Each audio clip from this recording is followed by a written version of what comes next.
A'udhu billahi minash shaitanir rajeem. Bismillahir rahmanir rahim. Our today's guest is Professor Aamer Iqbal Bhatti from Capital University of Science and Technology, Islamabad. Recently, he has visited us at the Department of Electrical and Computer Engineering at King Abdulaziz University. So today we will ask him about his research interest, about his portfolio, and also we will ask him how can he guide the research students at our department and how can we collaborate on the research projects. So welcome to the show, Professor.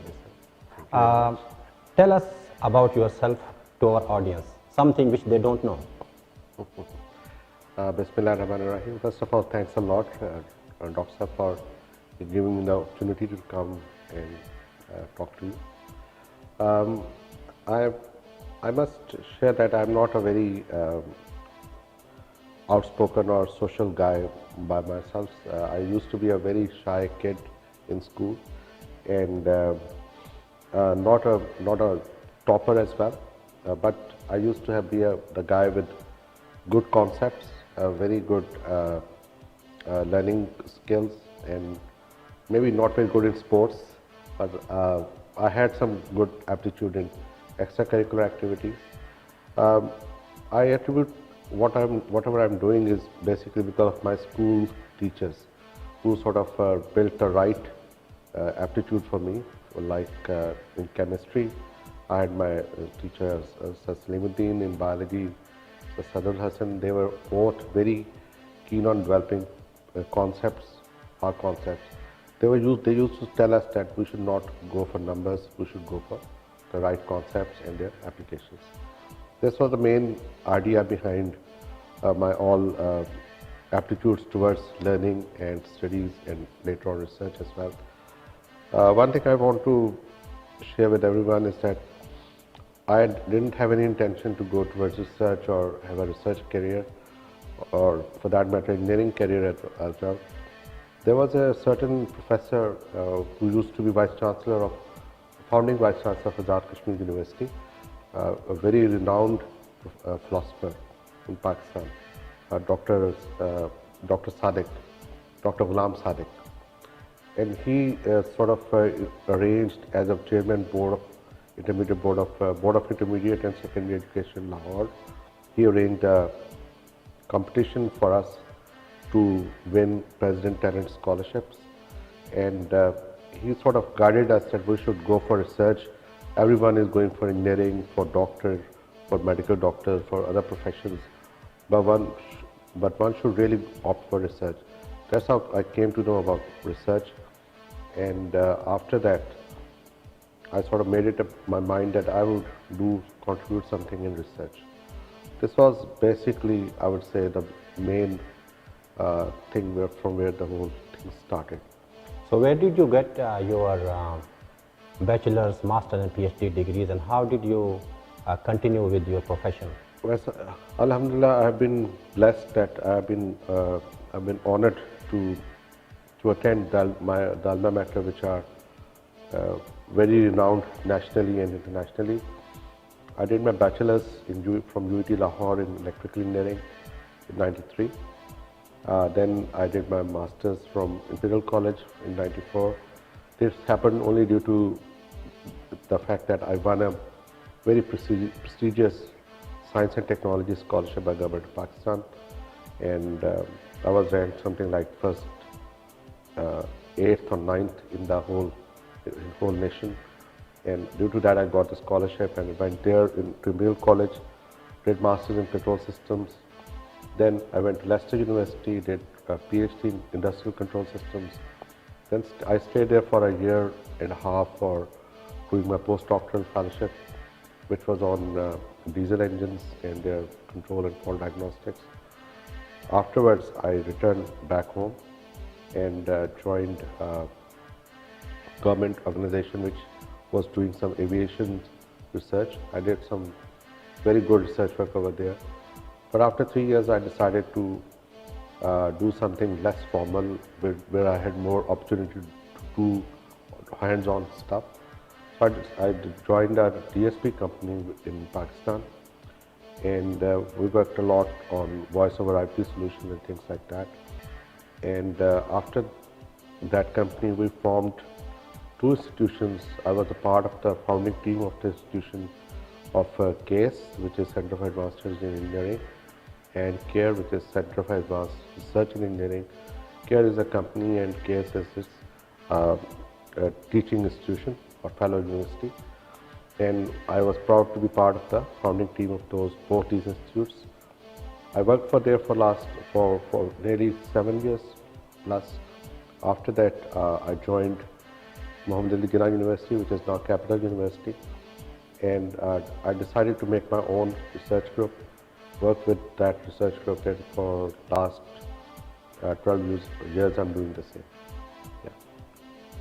So right now you are with the Capital University Capital of Science University. and Technology in Islamabad. True. So what is your current position and what are your research activities right now? Well, thing is that now, after the career of something like 15 to 20 years, one expects to be to having some administrative, or one expects to have some administrative or managerial position as well. But I try to avoid them as much as possible. I'd like to be a professor, and I would like to leave this career to be as professor, because I think being a professor is probably the best blessing you have to work independently on what you want. You can manage your own time and students as well. So I'm basically a professor of electrical engineering with controls and signal processing as my expertise. And I run my own, I would rather say I coordinate my own research group, which is called CASPER, Controls and Signal Processing Research. And additionally, I've been given responsibility to extend this research culture, research and innovation culture across the university. And which is really a great challenge, and I'm looking forward to it. But mainly I'm a professor and I love to teach and research. Great. So please tell us about your number of publications and the index, the quality of those publications. Well, if you go for the numbers, we have in collective as a group, we have something like over 150 publications, among which we have 50 of them are impact factor journal publications, and our collective impact factor sounds like something like 110 and the good thing is all these papers were written by my students within Pakistan, and all that work has been done inside Pakistan. Nothing has been done outside. Well, there were some collaborations, but of course the students were in Pakistan and they did by themselves, of course with supervisor and co-supervisors. But yeah, this is a saying in research that either publish or perish. It's true. And publication is not for the light-hearted people. You have to be very brave. Very true. So and also the teaching. I mean, this is one of the most difficult jobs in the world. Being a teacher is very difficult. So what keeps you motivated to keep going? That's a very good question, because in the third world, knowledge is usually not the thing which defines your status symbol. Your status or your level in the society is unfortunately measured by something else. The only thing which keeps me going is that I wanted to contribute to my country when I returned from my studies. And Alhamdulillah, now if I look back, I think I have done my part in some sense. Like I have imparted whatever I've got from abroad to nearly, I would say, more than 1,000 plus master students, and then I have produced nearly 25 graduates, PhD graduates, which are capable of doing their own research in controls. And when I returned to Pakistan, can you imagine that I only knew one person who was doing controls in research in controls. There was no other PhD in controls. Even if there were any, he was not doing control stuff. So that sort of kept me going, that Pakistan needs some expertise in this area, and if I can do my part, then I should do it, irrespective of I get the right status or award or appreciation for that or not. And maybe some urge as well that if I am capable of something, then I should do that thing, instead of going to live other people's lives. That if somebody says, well, being a head of department is better than to be a researcher, well, it's his thought, it's not mine. So my thought or my ideals are basically to do something worthwhile your time and your life. Yeah. So we have Professor Aamer Bhatti in our studios today. So let's meet after a short break.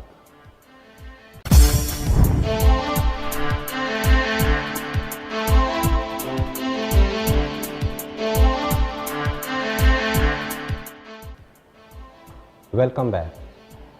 So Professor, tell us about how our students in this department, in our university, can contact you, and if they want to work with you in your field, how can you help? Alhamdulillah, by the help of our management, our university management, we are given full hand to collaborate with anyone in any mode we want. So we have extended our research model to the universities in the region like KS, NUST, GIK. Students from there, they often come to me. They get the topics from me and the right data. And some of them don't come back again because maybe they don't like the stuff or whatever.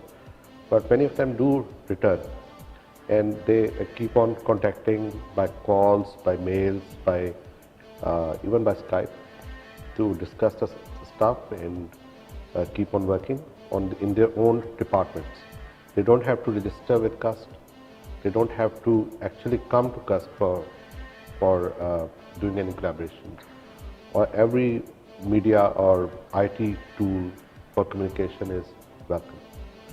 All you need is your own time and persistence. I have examples that from GIK, I had a student named Dr Ghaffer. He's currently a lecturer in Air University.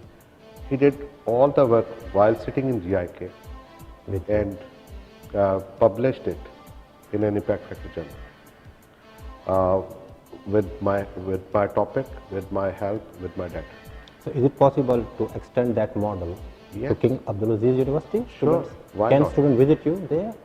Students can visit me there, they can call me there, they can contact me in whatever way they want. They can come over there, they can sit in our lab for as much long as they want. So they are always welcome. So is your lab technologically equipped? Do you have state-of-the-art equipment in your laboratories? That's a very good question. If you come to my lab, it's hardly a room even half of this size, and it doesn't have any technical equipment. It's all, you have some workstations and that's it. The real thing we work is with collaborations. We have collaboration with automotive people. Some of the equipment is with us in other labs or at the rooftop and everywhere, and some of the stuff is with other people. And what we do is we make sure that the student gets the right guidance from me and my colleagues and my senior postdocs, and then he starts with his own work on the desktops or laptops. Because in controls, once you have the models, then it's your own work you have to do, you have to produce. And after that, when it comes to test and trials, then we'll get them access to the right equipment and they can go there and test the whole stuff. So basically it's a very flexible kind of model. We don't have all the equipment, but we have many things for which a student needs for his guidance or for his experimentation. Yes. So you came here and you presented your work to us. So do you still have some collaborative work going on with the department? Yes, Alhamdulillah, with KAU, we have a rather long history of collaboration now, alhamdulillah, with Professor Ubaid Sagaf and Dr. Khalid. We have been working on several projects for the last 5 years. We trained some of our engineers, some of the engineers who are working here in Pakistan, then they moved to KAU. So how often you visit our university and present seminars? Other universities? No, our university, because this is my first this visit is the to first KAU. time you came. This is my first visit to KAU. So how was the experience for you coming here? It was tremendous.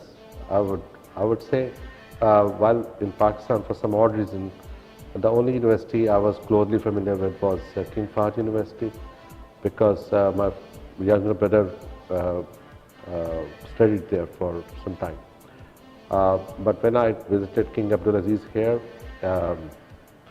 I couldn't believe it that by a university of this wide infrastructure, very much compatible or even better than many good American universities, is present in Saudi Arabia. It was really a pleasure to see that. Yes, we have the same experience here. Yeah. Our department, the people here, they are very cooperative, they are very supportive. So you have, an ocean if you want to work. So yes. If you want to work, you can go anywhere. Okay, coming back to you, what are your hobbies other than research and development? What do you do in your free time? Hobbies, I have, there are some hobbies which are sort of, they change with life, and some of them, they go on with you. Like I am a very keen reader of history. From childhood, I was crazy about historical books, and of course, novel reading was my very good pastime. I still find time to look at history, Islamic history, European history, find ties, analysis, things like that. Unfortunately, I don't get much of a time for that. But this is my basic passion. If you allow me, if I could really do a degree in history, I would love that. So you want to become a historian if you are reborn? Yes, I would love to. Rather, I would say I am a historian in a sense that I try to analyze every current event in the light of past history of a particular nation. So history you mean just Indo-Pakistan, or no, history all over the world? All over the world. Especially if I can get some hands down on the particular history of that region or something. Yes. How about playing cricket or sports or football? Sports, I love badminton, but I haven't played it for last 20-30 years. I used to do hiking, not very serious hiking, but I was keen hiker for trails, local trails in Islamabad. But for last 5-6 years, I have not been very regular, but I used to be very regular once a week or twice a week. And of course, this is something a matter of pride for me, that I learned swimming at the age of 45. And last year I was very regular in swimming, but this year I'm trying to make the tempo. Yeah. So do you have time to give to the family? Because you know the researchers normally they are notorious about this. That's the only thing. So tell us about your family. It's a slight regret. My eldest kid, Musa, was born in Leicester in England, so I had fairly good time to play with him. But my second son, Khizr, he was born in Pakistan during my government service, and I think I couldn't remember him before his age of 3 years, because I didn't have time to give him time.